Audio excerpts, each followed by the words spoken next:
नमस्कार, मैं हूं पूजा। बिहार न्यूज में आपका स्वागत है। खबरों की ओर बढ़ने से पहले एक नजर सुर्खियों पर। बिहार में 367 करोड़ की विकास योजनाएं हुई स्वीकृत। डीपीआर भी हो चुका है तैयार। इन योजनाओं से राज्य में बढ़ेंगे रोजगार के अवसर। राज्य में अब कार्य विभागों को भी मिलेगा बालू खनन पट्टा। प्रदेश में दर्जनों बालू घाटों की नहीं हो पाई है नीलामी। कई विभागों ने की बालू की कमी की शिकायत। आज पटना में होगा पीएम मोदी का भव्य रोड शो। राज्य को मिलेगी 50,000 करोड़ रुपए की सौगात। ऑपरेशन सिंदूर के बाद यह होगा पीएम मोदी का पहला बिहार दौरा। भारत नेपाल सीमा पर आवाजाही हुई ठप। बंदी के कारण व्यापार भी हुआ है प्रभावित। अगले दिन से शुरू हो जाएंगी सभी सामान्य गतिविधियां। जडेजा ने सुनाया धोनी से पहली मुलाकात का किस्सा। आज भी माही से बात करने में घबराते हैं जडेजा। 2005 में चैलेंजर्स ट्रॉफी के दौरान हुई थी पहली मुलाकात। चलिए अब बढ़ते हैं शाम तक की बड़ी खबरों की ओर विस्तार से। बिहार में 367 करोड़ की विकास योजनाएं हुई स्वीकृत।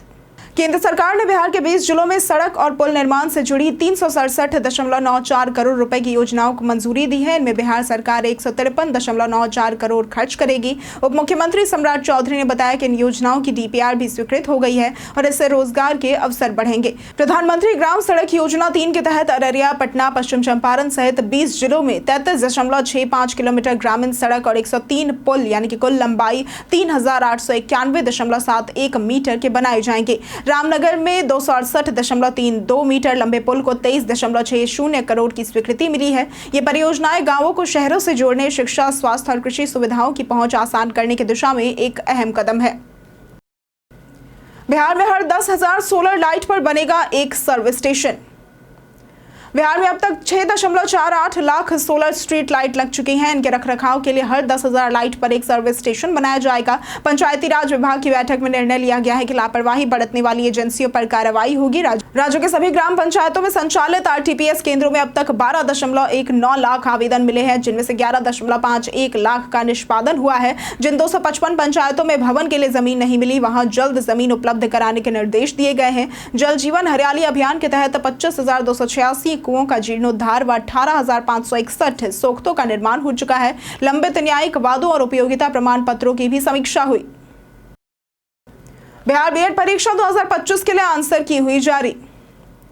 ललित नारायण मिथिला विश्वविद्यालय ने बिहार बीएड संयुक्त प्रवेश परीक्षा 2025 की आंसर की जारी कर दी है। उम्मीदवार आधिकारिक वेबसाइट biharcetbedinmu.in से या सीधे लिंक biharcetbedinmu.in से आंसर की डाउनलोड कर सकते हैं। आपत्ति दर्ज कराने की प्रक्रिया भी शुरू हो चुकी है, जिसे 30 मई 2025 रात 11:59 तक cetbedhelpdesk@inmu.ac.in पर प्रामाणिक दस्तावेजों के साथ भेजा जा सकता है। परीक्षा में न्यूनतम कट ऑफ सामान्य वर्ग के लिए 35% यानी कि 42 अंक और आरक्षित वर्ग के लिए 30% यानी कि 36 अंक निर्धारित है। परीक्षा में नेगेटिव मार्किंग नहीं है। परीक्षा 2 घंटे की थी, जिसमें से 120 एमसीक्यू थे, जिनके उत्तर ओएमआर शीट पर भरने थे। अधिक जानकारी के लिए आधिकारिक वेबसाइट पर देखें। राज्य में अब कार्य विभागों को भी मिलेगा बालू खनन पट्टा। राज्य सरकार अब केंद्र और राज्य सरकार के विभिन्न कार्य विभागों से आग्रह करेगी कि वे बालू खनन पट्टा ले, ताकि उन्हें बिना व्यवधान के बालू मिल सके। मुख्य सचिव अमृतलाल मीणा की अध्यक्षता में हुई समीक्षा बैठक में निर्णय लिया गया। बैठक में बताया गया कि प्रदेश में दर्जनों बालू घाटों की नीलामी नहीं हो पाई है, जबकि कई विभाग बालू की कमी की शिकायत कर रहे हैं। रेलवे, एनएचएआई, भवन निर्माण, सड़क निर्माण जैसे विभागों को जरूरत के अनुसार बालू खनन पट्टा देने की बात कही गई। खान एवं भूतत्व विभाग को अनिलामित बालू घाटों की सूची बनाकर संबंधित विभागों को भेजने का निर्देश दिया गया है, ताकि वे खनन पट्टा लेकर बालू की आपूर्ति सुनिश्चित कर सके। बिहार में 2 नए कोरोना मरीजों की हुई पुष्टि। बिहार में कोरोना संक्रमितों की संख्या लगातार बढ़ रही है। मंगलवार को 6 और बुधवार को 2 नए मरीज मिले, जो पटना के कंकड़बाग और बजरंगपुर इलाके के हैं। अब तक पटना में कुल 11 कोरोना संक्रमित पाए जा चुके हैं, जिनमें आईजीआईएमएस के डॉक्टर, नर्स और कर्मचारी भी शामिल हैं। कोरोना के बढ़ते मामलों को देखते हुए आईजीआईएमएस में 15 बेड का डेडिकेटेड कोरोना वार्ड बनाया गया है। मरीजों में इस बार फ्लू जैसे सामान्य लक्षण नहीं, बल्कि सिर में दर्द और चुभने जैसा असामान्य दर्द देखने को मिल रहा है। डॉक्टरों ने कहा है कि ऐसे लक्षण महसूस होने पर तुरंत आरटी-पीसीआर जांच कराएं और मास्क, हैंड सैनिटाइजेशन और हाइजीन का पालन करें। गोपालगंज में गैस सिलेंडर से बरामद हुई 15 लीटर विदेशी शराब। बिहार में शराबबंदी कानून के बावजूद तस्कर नए नए हथकंडे अपना रहे हैं। गोपालगंज के कुचाई कोर्ट में एक चौंकाने वाला मामला सामने आया है, जहां तस्कर एलपीजी सिलेंडर में गैस की जगह 15 लीटर विदेशी शराब भरकर ले जा रहा था और ये खेप उत्तर प्रदेश के कुशीनगर जिले से लाई जा रही थी। मैरवा पुल के पास उत्पाद पुलिस ने जांच के दौरान ये खुलासा किया। गिरफ्तार तस्कर की पहचान यूपी के सूरज के रूप में हुई है। रसोई गैस सिलेंडर में शराब छिपाने की तरकीब इतनी चालाकी से अपनाई गई थी कि किसी को शक भी नहीं होता, लेकिन पुलिस की सतर्कता से तस्करों की ये चाल नाकाम हो गई। पूछताछ में आरोपी ने तस्करी की बात कबूल की है। आज पटना में होगा पीएम मोदी का भव्य road show. PM Narendra Modi आज 2 दिवसीय बिहार दौरे पर पटना आएंगे, जो ऑपरेशन सिंदूर के बाद उनका पहला बिहार दौरा होगा। इस दौरान वे राज्य को 50,000 करोड़ रुपए से अधिक की 16 बड़ी योजनाओं की सौगात देंगे। शाम 4:30 बजे पटना एयरपोर्ट पर वे नए टर्मिनल भवन का उद्घाटन करेंगे और बिहटा एयरपोर्ट के यात्री टर्मिनल का शिलान्यास करेंगे, जिसमें मुख्यमंत्री नीतीश कुमार भी मौजूद रहेंगे। शाम 6 बजे पटना के अरण्य भवन से रोड शो शुरू होगा, जो नेहरू पथ से भाजपा प्रदेश कार्यालय तक जाएगा। इस मार्ग में 32 जगहों पर प्रधानमंत्री का भव्य स्वागत होगा। रोड शो के बाद पीएम मोदी भाजपा कार्यालय में पार्टी नेताओं के साथ बैठक करेंगे। सीतामढ़ी में फर्जी उपस्थिति दर्ज करने के मामले में शिक्षक निलंबित। सीतामढ़ी जिले के पुपरी प्रखंड स्थित LM+2 उच्च माध्यमिक विद्यालय के शिक्षक ज्ञानतोष कुमार पर ई शिक्षा कोष पोर्टल पर फर्जी उपस्थिति दर्ज करने का आरोप सिद्ध हुआ है। शिक्षक ने स्कूल में उपस्थित हुए बिना पुरानी तस्वीरें अपलोड कर डिजिटल माध्यम से हाजिरी लगाई। बीईओ की जांच रिपोर्ट में उनकी सेल्फी संदेहास्पद पाई गई, जिसके बाद डीपीओ को सौंपी गई रिपोर्ट में गड़बड़ी की पुष्टि हुई। जिला शिक्षा पदाधिकारी प्रमोद कुमार साहू ने तत्काल प्रभाव से शिक्षक को निलंबित कर दिया और विभागीय जांच शुरू कर दी। शिक्षा विभाग ने चेताया कि शिक्षा प्रणाली में किसी भी प्रकार की धोखाधड़ी को कड़ाई से लिया जाएगा और अनुशासनात्मक कार्रवाई की जाएगी। तेज प्रताप ऐश्वर्या तलाक केस में अब 21 जून को होगी अगली सुनवाई। तेज प्रताप यादव और ऐश्वर्या राय के तलाक मामले में आज पटना सिविल कोर्ट में सुनवाई हुई। अगली तारीख 21 जून तय की गई है। ऐश्वर्या के वकील ने 4 सप्ताह का समय मांगा, लेकिन कोर्ट ने 2 सप्ताह का ही वक्त दिया है। यह सुनवाई अनुष्का यादव के साथ तेज प्रताप की वायरल फोटो और रिलेशनशिप दावे के बाद पहली बार हुई है। तेज प्रताप ने पोस्ट में 12 साल पुराने रिश्ते की बात कही थी, फिर खंडन कर कहा कि अकाउंट हैक हुआ था। ऐश्वर्या ने इस पर सवाल उठाया था। लालू प्रसाद ने तेज प्रताप को आरजेडी और परिवार से बाहर कर दिया है। 2018 में शादी के बाद 2019 में ऐश्वर्या ने राबड़ी देवी पर हिंसा के आरोप लगाए थे, तभी से मामला तलाक तक पहुंचा है। भारत नेपाल सीमा पर आवाजाही हुई ठप।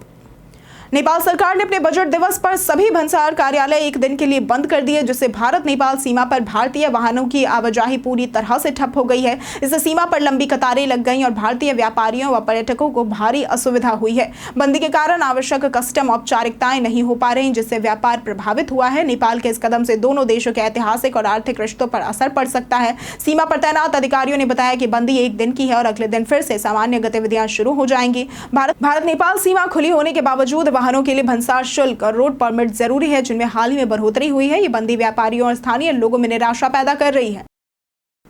राजद ने पीएम मोदी के बिहार दौरे पर साधा निशाना।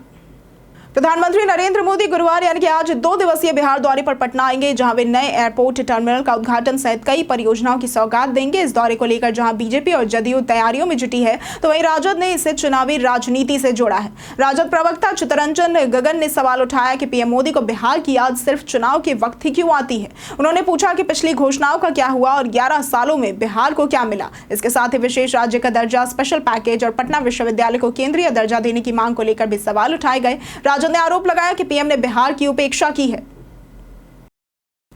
तेज प्रताप और अनुष्का के मामले पर चिराग का बयान।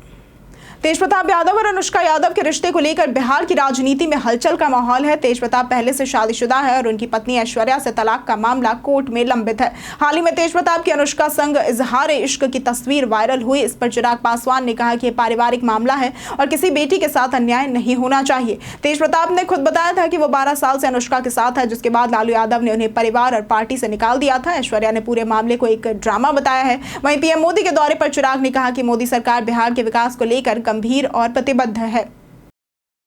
बिहार चुनाव से पहले 24 जिलों में हुई महिला अध्यक्ष की नियुक्ति। बिहार प्रदेश महिला कांग्रेस ने 24 जिलों में नई जिला अध्यक्षों की नियुक्ति की है। यह घोषणा महिला कांग्रेस की राष्ट्रीय अध्यक्ष अलका लांबा की स्वीकृति के बाद की गई है। पूर्वी चंपारण में किरण कुमारी, दरभंगा में पूनम झा, पटना शहरी में मीना निषाद सहित अन्य जिलों में भी महिला नेताओं को नियुक्त किया गया है। लखीसराय में कुमारी सोनी को कार्यकारी अध्यक्ष बनाया गया है। इसके साथ ही 6 उपाध्यक्षों की भी नियुक्ति हुई है, जिनमें दरभंगा से डॉक्टर सुधा प्रसाद और पटना से विनीता भगत शामिल है। भागलपुर की अनामिका शर्मा और सुनंदा रक्षित को महासचिव, जबकि रोहतास, बेगूसराय और गया की कई महिलाओं नेताओं को सचिव पद की जिम्मेदारी दी गई है। अनुष्का यादव के भाई आकाश रालोजपा से 6 साल के लिए हुए निष्कासित। राजद सुप्रीमो लालू यादव के बड़े बेटे तेज प्रताप यादव और अनुष्का यादव के बीच 12 साल के रिलेशनशिप का मामला गरमा गया है। तेज प्रताप के एक ट्वीट के बाद ये मामला सामने आया। हालांकि उन्होंने बाद में कहा कि उनका अकाउंट हैक हुआ था। इसके बाद लालू परिवार ने तेज प्रताप को पार्टी और परिवार से निष्कासित कर दिया। अब अनुष्का यादव के भाई आकाश यादव, जो कि राष्ट्रीय लोक जनशक्ति पार्टी यानी कि रालोजपा के छात्र प्रकोष्ठ के राष्ट्रीय अध्यक्ष थे, उन्हें भी 6 साल के लिए पार्टी से निष्कासित कर दिया गया है। पार्टी के राष्ट्रीय अध्यक्ष पशुपति कुमार पारस के निर्देश पर यह कार्रवाई की गई है। आकाश यादव ने तेज प्रताप के मामले में बयान दिए थे, जिसके कारण उन्हें पार्टी से बाहर किया गया है। जडेजा ने सुनाया धोनी से पहली मुलाकात का किस्सा।